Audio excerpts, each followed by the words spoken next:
this example problem, we're given that we have an operator applies a 400 Newton force at point C to this lever ABC, and then the lever is also supported by a short link from point B to point D that prevents the link from rotating about the pin at point A. So we're asked to determine the forces of the lever about point A. So the first thing we're going to do is we're going to draw a free body diagram of member ABC. All right. So if we do that, what we'll end up getting is we'll get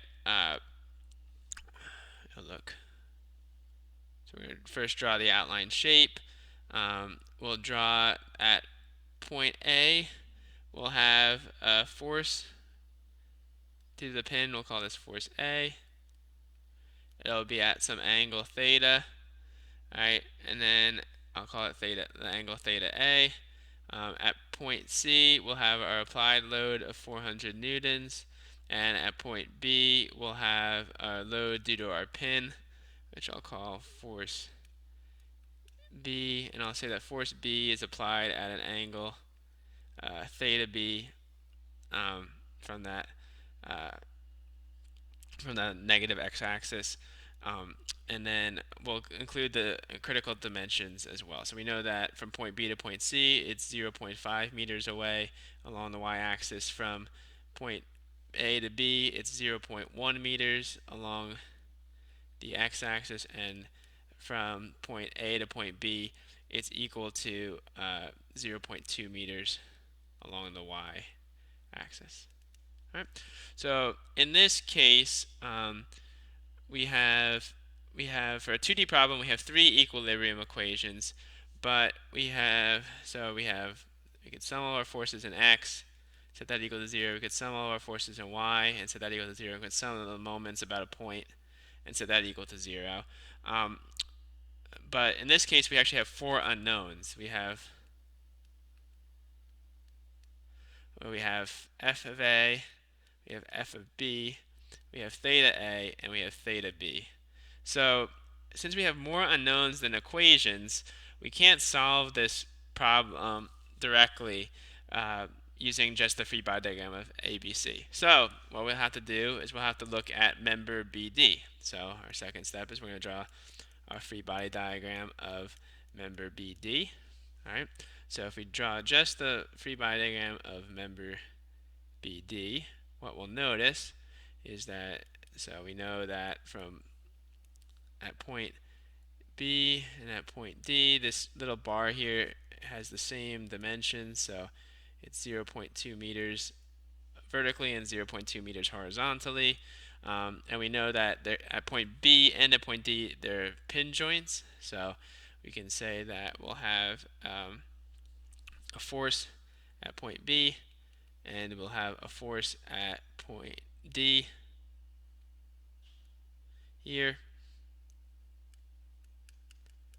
All right, and then since we're not including the weight in this problem, we can simplify this down because there's only two forces being applied to the system. That means that force BD is a two-force member, and we can simplify this down to being the free body diagram down to being just two forces, force D and force alright,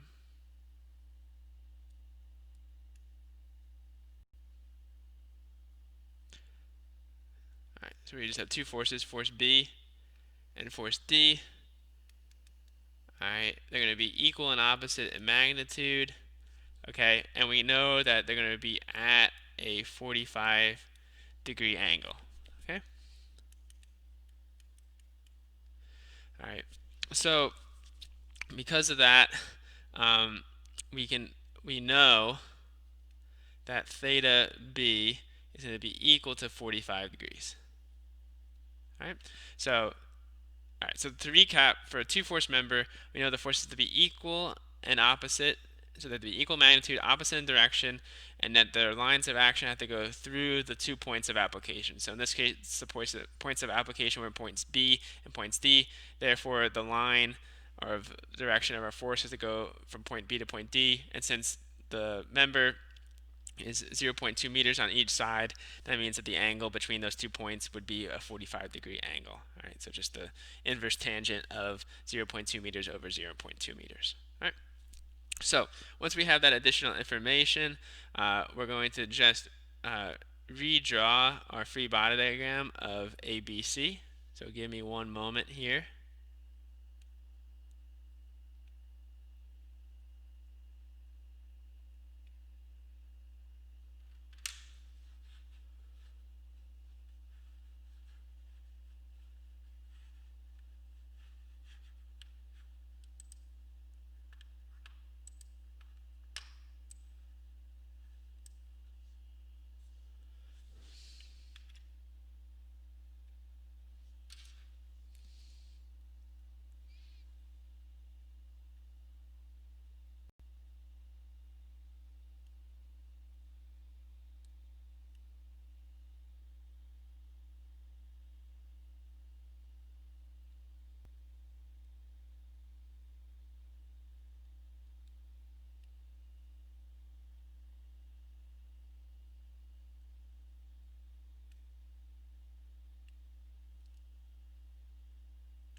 All right, so now we redrew our free body diagram of ABC to include our 45-degree angle of our force B.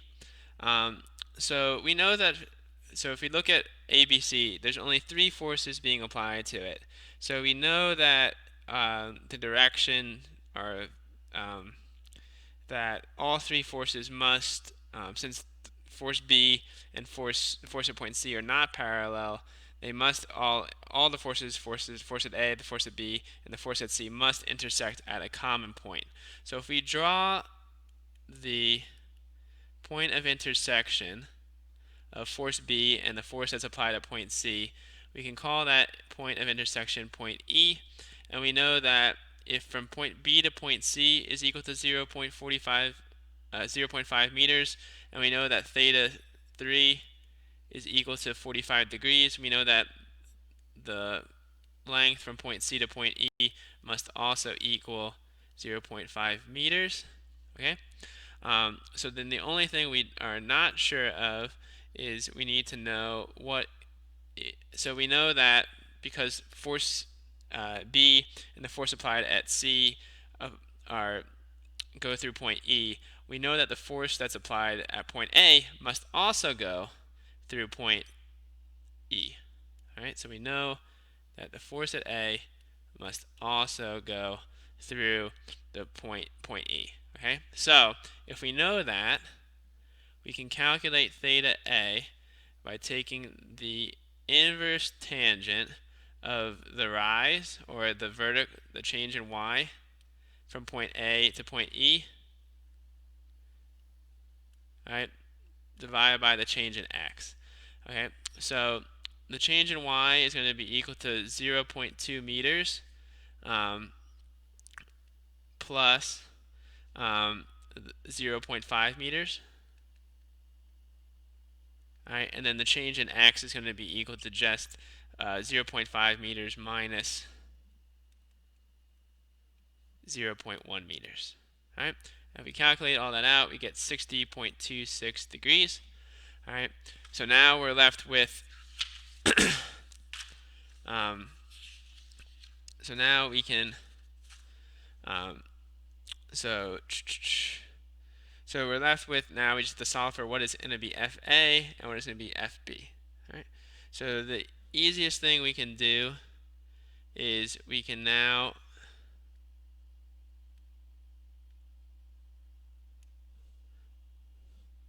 find our resultant force on a rigid body and set it equal to 0. Okay, so we know that the resultant force is going to be equal to FA plus FB plus FC. So we can use our free body diagram here to draw to write our 3 equations, FB, FA, and our three forces FA, FB, and FC as Cartesian vectors. So to doing that for f of A, we can write f of A is going to be equal to FA times the cosine of 60.25 degrees.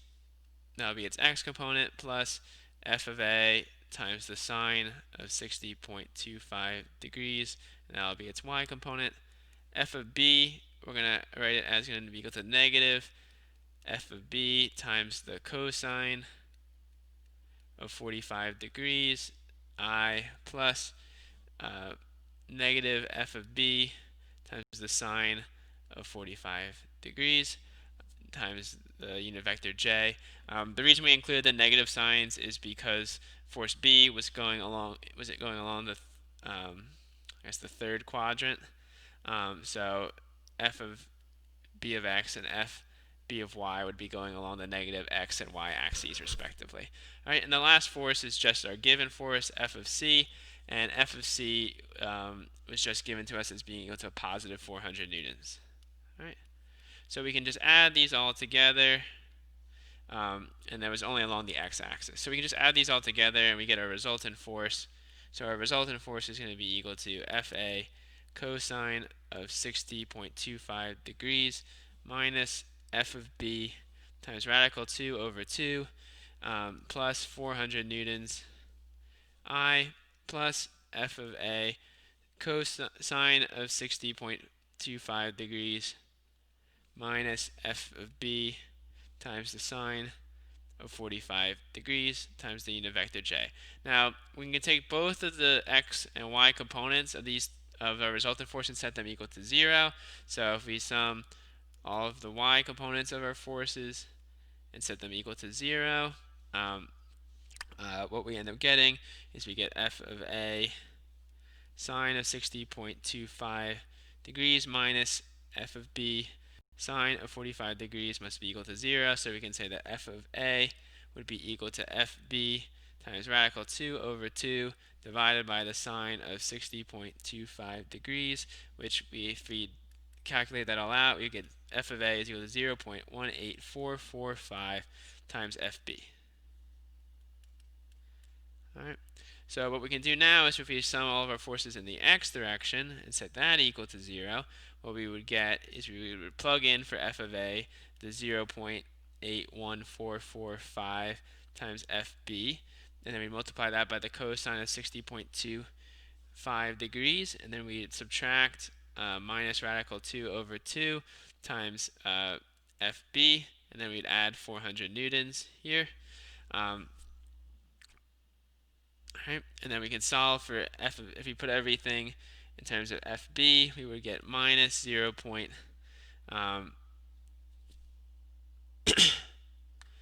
Three. We would get minus 0.30296 f of b is equal to minus 400 newtons. We divide both sides by minus 0.30296. We would get FB is equal to 1320.3 newtons. All right. Now we can round that to three significant figures, and we would say it'd be equal to 1320 newtons. And then we would plug that f of b in to our equation above, and we would solve for f of a. So we know that f of a would be equal to 0.81445 times 1320.3 newtons, and if we solve that all out, we would get 1075.32 newtons, which would be equal to 1.08 kilonewtons. All right. So, all right. So to recap this problem, what we first did, all right, is we drew our free body diagram of ABC. We realized that we had too many unknowns in the problem to solve for our solve for them directly using our three equilibrium equations. So to get over that, we drew our free body diagram of just member BD, and we recognized that member BD was a two-force member. And using that information, we weren't able to calculate the magnitude of force B, but we were able to determine its direction. And using that direction, we were able to write that in, and now we had a free body diagram with three equations and three unknowns. So we could use, so what we did is we tried to sum, or what we did is we know that for a three-force member that all three forces must intersect at a common point. So we knew the direction of force B and we knew the direction of force C. So we knew that they would intersect at a common point, which we found was point E. And then we knew that force A also had to go through that point, so we used that information to calculate theta A. Once we had theta A, we only had two remaining unknowns, which was the magnitudes of FA and FB. And to solve for those two, we took the resultant force, we set it equal to 0, defined each of our forces as Cartesian vectors, and summed them to determine our resultant force. And then we looked at the y and x components individually to solve for f of A and f of B.